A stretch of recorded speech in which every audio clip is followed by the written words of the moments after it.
ازيكم يا حلوين؟ عاملين ايه؟ يا رب تكونوا بخير. تعالوا نعمل مع بعض النهارده وصفه تحفه، تنفع في الفطار وتنفع في الغدا لو انت عامله دايت، وحتى كمان من غير دايت. تغيير كده وحاجه جديده. يلا، معانا 3 بطاطسات كده، مقشرينهم وغسلينهم كويس، وهنجيب بقى المبشره بتاعتنا ونبشرهم لحد ما يبقوا معانا بالشكل ده كده.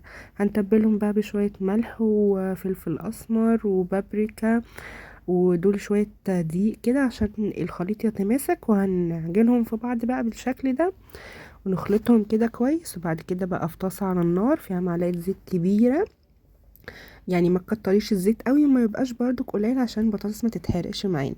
هنوزعهم على الطاسة كلها كده ونخليهم يسخنوا. بعد كده بقى ننزل بالبطاطس واحدة واحدة ونفردها على قد ما نقدر، منخليهاش تخين عشان تقدر ان هي تستوي معانا كويس. هنسيبها بقى تتحمر على الوش ده، وبعد كده هنقلبها على الوش التاني.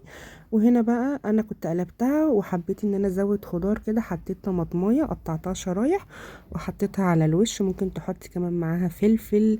ضربت بقى البيضتين وتبلتهم بملح وفلفل اسمر، ونزلت على البطاطس كده بالشكل ده ووزعتها على الطاسة كلها، بحيث ان الخليط كله كده يمسك في بعضه، البيض يخش مع البطاطس.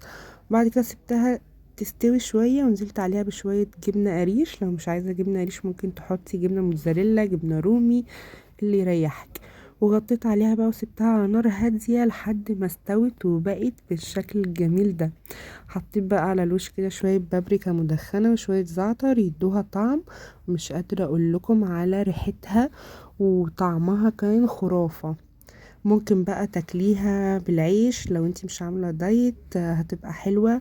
واللي مش حابب ان هو ياكل عيش وعامل دايت ممكن يستغنى عن العيش خالص وياكلها كده وجبة كاملة متكاملة من كل حاجة. وبس كده حلوين. لو عجبك الفيديو متنسيش تعملي لايك وتتابعيني على الانستجرام.